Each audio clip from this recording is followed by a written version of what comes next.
তো hello viewers family, তোমরা সবাই কেমন আছো? আশা করি তোমরা সবাই ভালো আছো। আমিও খুব ভালো আছি। তোমরা সবাই ভালো থেকো, সুস্থ থেকো। Welcome my back to channel রুদ্রি কেমকে লাইফস্টাইলে তোমাদের সবাইকে স্বাগত। আর যারা যারা আমার চ্যানেলটাকে সাবস্ক্রাইব করেছো, আমার চ্যানেলটাকে পাশে রয়েছো, আমার সাথে রয়েছো, তাদেরকে জানাই যে অনেক অনেক ধন্যবাদ এবং অনেক অনেক শুভেচ্ছা জানিয়ে আজকের ভিডিওটা কিন্তু আমি শুরু করছি। তো ফ্রেন্ডস, আজকের ভিডিওটা হচ্ছে আমাদের বাড়ির মা মনসার পুজো আছে, তো সেই ব্লগটা তোমাদের সাথে আমি শেয়ার করব। ভাবলাম তোমরা আমার ফ্যামিলি, আমার পরিবার, তো তোমাদের সাথে শেয়ার না করলে কী করে চলে, সেই জন্যই আর কি এই ব্লগটা তোমাদের জন্য আমি আবার নিয়ে চলে এসেছি। তো যাই হোক, সকাল থেকে উঠে সমস্ত কাজকর্ম তো করে নিয়েছি, আর বাবাইকেও ঘুম থেকে উঠে চান টান করে সব কিছু আমার হয়ে গেছে। এবার বাবাইকেও রেডি করে দিয়েছি, এবার শুধু আমি রেডি হব, ঠিক আছে? তো সকাল থেকেই শুরু করতাম, কিন্তু একটু দেরি হয়ে গেছে। কেন? কারণ পুজো মানে তো জানোই, একটা ঘরে পুজো থাকা মানে অনেক কাজ থাকে, সেই জন্য আর কি সকাল থেকে শুরু করতে পারিনি। তো এখন থেকেই শুরু করছি। তো তোমরা প্রথম থেকে লাস্ট পর্যন্ত ভিডিওটা দেখতে থাকো। আর তার আগে আমি রেডিটা হয়ে যাই, রেডিটা হয়ে গিয়ে তোমাদের সাথে আবার জয়েন। তো ফ্রেন্ডস, চলে এসেছি কিন্তু রেডি হতে, দেখতেই পারছো। আর আমার হাতে কিন্তু একদম সময় নেই, আমি একদম সিম্পলভাবে রেডি হব, কারণ সকাল থেকে যা কাজ হচ্ছে, মানে পুজোর ঘর মানে তোমরা তো বুঝতেই পারছো, কাজ তো অনেকটাই থাকবে। তো সবার প্রথমে কিন্তু আমি একটা মানে ক্রিম ইউজ করেছি, যেটা আমার ফাউন্ডেশনের লুক দেয়। আমি মিশো থেকে অর্ডার করেছিলাম সেই ক্রিমটা।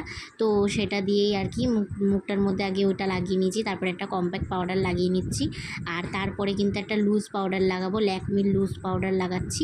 তো সেই হচ্ছে কি না, এইটা কিন্তু আমি একদম সিম্পলভাবে রেডি হব, কারণ সেখানে পুজো শুরু হয়ে গেছেই প্রায় বললেই চলে।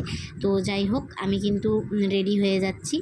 তো এই দেখো, আমার রেডি হওয়া মুখের সব করার কমপ্লিট।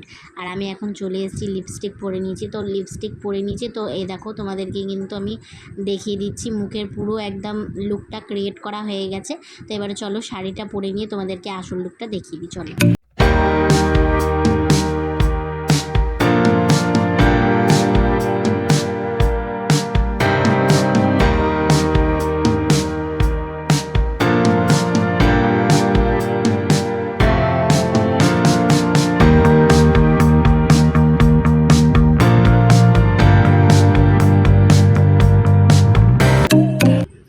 আস্তে আস্তে হেঁটে হেঁটে চলে যাচ্ছি কিন্তু মন্দিরের কাছে। আর বাড়ির থেকে বেরিয়েই আর কি সামনেই মন্দির, আর এটা কিন্তু আমাদেরই মন্দির। তো এই মন্দিরেই পুজো। আর এই মা মনসার মন্দির কিন্তু খুবই জাগ্রত, মানে আমাদের ঘরে কিন্তু মা মনসা কিন্তু খুবই জাগ্রত। আর এই দেখো, এখানে বাবা বসে রয়েছে, আর এখানে দেখো ফল সব কাটাকাটি করছে, জোগাড় জানতি সবই হয়ে গেছে, শুধু ফলটা কাটা বাকি ছিল, ওই জন্য কাকিমা বসে বসে কাটাকাটি করছে। আর এই দেখো ঠাকুরমশাইও চলে এসেছে। আর এই দেখো মা মনসাকে কিন্তু কী সুন্দর দেখতে লাগছে, মানে খুবই দারুণ লাগছে মাকে। তো যাই হোক ফ্রেন্ডস, আর এই দেখো এখানে কিন্তু আমার কাকিমা বসে রয়েছে, বসে ফল কাটছে, যেরকমটা বললাম আর কি। আর এই দেখো এখানে আমার যা বসে রয়েছে। তো ফ্রেন্ডস, স্কিপ না করে ভিডিওটা দেখতে থাকো। তো ফ্রেন্ডস, পুজো কিন্তু স্টার্ট হয়ে গেছে, শুরু হয়ে গেছে। তো চলো, কিছু বলবো না, চুপ করে তোমরা পুজো দেখো। তো চলো। তো ফ্রেন্ডস, পুজো কিন্তু শুরু হয়ে গেছে, দেখতেই পারছো। আর আমার শাশুড়ি মা পুজোয় বসেছে, যেহেতু আমার শাশুড়ি মা এই ঘরের মধ্যে বড়, সব থেকে বড়, মানে বড় বউ, সেই জন্য আর কি বসেছে। কিন্তু তারপরেও কিন্তু আর একটা কারণ আছে পুজোয় বসার, তার কারণ হচ্ছে একটাই, আমার শ্বশুরমশাইয়ের জন্য আর কি মানত করা ছিল। তো সেই মানতের জন্য আর কি আমার শাশুড়ি মা পুজোয় বসেছে। ইনি হচ্ছে আমার শ্বশুরমশাই, চেয়ারে বসে রয়েছে। উনি অসুস্থ, ঠিক আছে, মানে 2-3 বার স্ট্রোক হয়েছিল। তো স্ট্রোক হলে তো তোমরা বুঝতেই পারছো যে একটা মানুষের স্ট্রোক হলে মানে ওনার শরীর এমনি অসুস্থ, হাঁটাচলা করতে পারে ঠিকই, কিন্তু তবুও উনি অসুস্থ।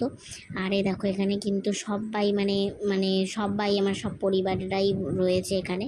আর এটা তোমাদের দেখিয়েছি। তো পুজো কিন্তু শুরু হয়ে গেছে। তো তোমরা পুজোটা দেখতে থাকো প্রথম থেকে লাস্ট পর্যন্ত।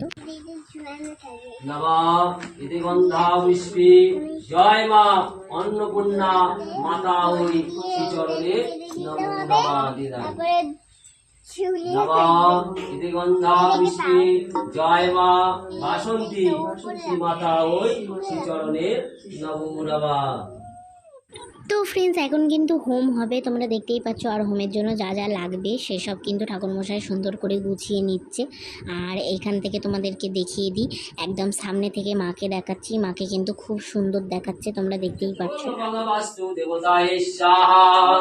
ওম আস্তি কুষ্যমোরে মাতা ভোগিনী কাশিকে তথা রুদ্রার মনে পত্নী মা মনসা দেবী সগীত সাধিকার্য তাজ্য মহাবিধি হবে ওম মা মনসা দেবী স্বাহা ওম মা মনসা দেবী স্বাহা ইদং মা মনসা দেবী পূজা পূর্বক হোম করবিয় এক মনে পাঠাও এক চান্স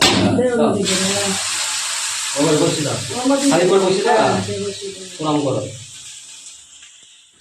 তো ফ্রেন্ডস, যেমনটা তোমরা দেখতে পারলে তোমাদের দাদাভাই নারকেলটা ফাটিয়ে আর কি হোমের মধ্যে নারকেলের জলটা দিয়ে আর কি পুজোটা সম্পূর্ণ করলো। আর এখন কিন্তু সবাই দেখো হরিনোট কুড়োচ্ছে, মানে বাতাসা কুড়োচ্ছে মা মনসার নামে। তো ফ্রেন্ডস, আজকে এই মিনি ব্লগটা কেমন লাগলো অবশ্যই কমেন্ট বক্সে জানিও। ভালো লাগলে লাইক শেয়ার করে দিও আর চ্যানেলটাকে সাবস্ক্রাইব করে দিও, পাশে থাকা বেল আইকনটাও ক্লিক করে দিও। ততক্ষণ তোমরাও ভালো থেকো, আমিও ভালো থাকবো। দেখা হবে এমনি কোনো মিনি ব্লগে বা কোনো ভালো একটা বড় ব্লগে। ততক্ষণের জন্য টাটা, বাই।